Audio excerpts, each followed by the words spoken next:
Seeds. Today I wanted to talk to you guys about when the best time to do certain things is. And of course, we are going to be talking about the phases of the moon. So, for me, anyways, it's pretty hard to talk about the phases of the moon without talking about the feminine menstrual cycle. Because somehow, some way, they line up perfectly. Or at least they used to back in the day, before society kind of took over and messed all of our femininity up, right? Anyways, if you're a guy, don't worry. If you're grossed out by periods for some odd reason, don't worry, we are not going to be talking about this really much at all in this video. I have other videos for that, right? I'll leave the playlist down in the description. That's on the feminine moon cycle and just the phases of the moon in general without talking about periods. Anyways, I think most of us know that when the moon is waxing, meaning it's becoming full, okay, that's when you want to do new things, work on new things, or continue working on projects. You want to work towards this, like the moon is working up towards becoming full from our perspective here on Earth. Okay, and when the moon is waning, meaning it's shrinking back down to become a new moon again, you want to wrap things up, finish those projects you started before the moon became full. We're going to finish them up now before we start new things on the new moon. And that is just kind of the general way that life is supposed to go. Okay, those are the seasons that women go through with menstrual cycles. If you're on the white moon cycle, like most women were back in ancient times, back in the day before society, women bled usually on the new moon if they're on the white moon cycle. And that was their time to go to the red tent, to bleed into the earth without shoving anything up there, just letting it flow and nourishing the earth. And then after that, the waxing crescent, they would start new projects. They would say, hey guys, we got this info, we need to move over there because this rival tribe is gonna attack if we don't move, or something like that.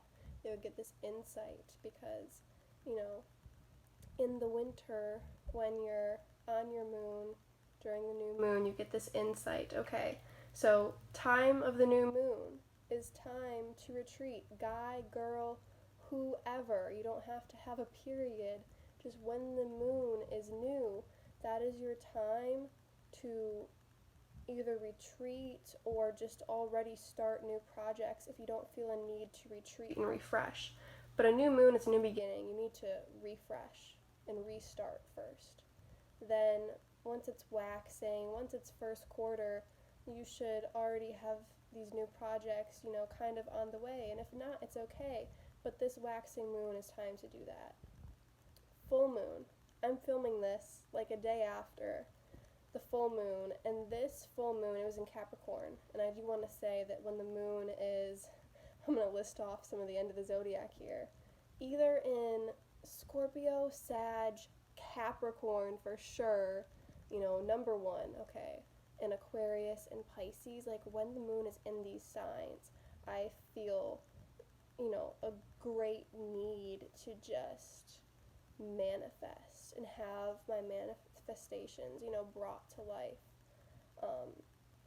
So Capricorn, it's just the best for manifesting abundance in my opinion. I don't know what it is about it. I mean, obviously just the hardworking sign of Capricorn, the earth sign, the sign that's always worrying about money, or they just have it, It's a very abundant and hardworking sign. So I think that has something to do with it on a side note.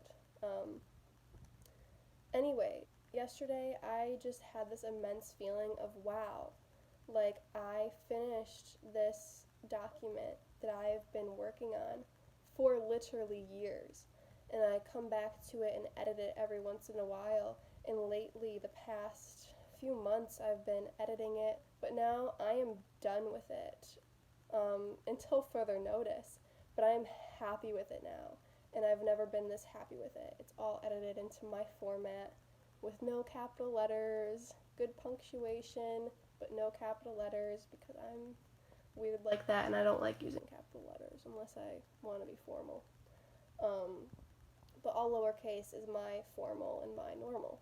So anyways, I got this done and I was like, wow, like I have some time to relax now before I do something else. And I was reminiscing, going through pictures, because I'm doing something with pictures on a personal note for my son and such.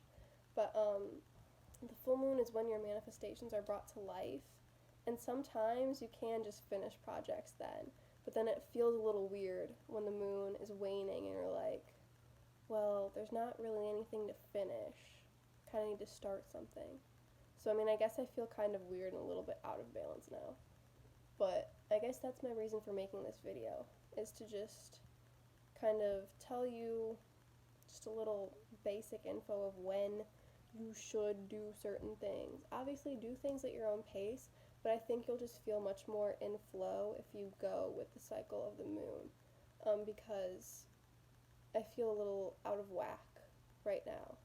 I feel somewhat very much in flow, but somewhat very much out of whack and kind of bored. Like I don't know what I'm supposed to do because I'm doing things kind of at, the opposite phase. But that's okay. I guess that was my reasoning for making this video. This was really spur of the moment. Really spur of the moment. I'm a little out of whack with the phases of the moon. I would like to get back on track. But I also feel very refreshed at the same time. And I just watched my feminine moon cycle video. So I feel very feminine right now and very in tune with the moon, which, for the record, I have always identified a more masculine energy with the moon my whole life. When I was a kid, I always felt like the moon was a boy and the sun was a girl for some reason. And when I got into astrology, I learned that the moon is feminine and the sun is masculine. And I really disagree. And that's okay. But the moon and sun can be whatever gender role you want them to be. Really, they're both at the end of the day, just like everything is. I think it's kind of silly that we associate planets with a feminine or a masculine energy, but at the end of the day, it's also pretty cool. So let me know if you guys kind of agree with me on the moon being more masculine and the sun being more feminine. I would like to hear your perspective. And soon, I am very excited. I'm going to be talking about how talking to the sun, the moon, trees, the wind, just everything can be beneficial, and how nature really listens to you and responds. Also, scientifically, trees know when you're there. Total side note. Yeah, I'm going to be talking about that soon. Deacons and Dawads soon in astrology. Stay tuned, you guys. Thank you so much for watching. Love and light, and the hybrid children are coming soon.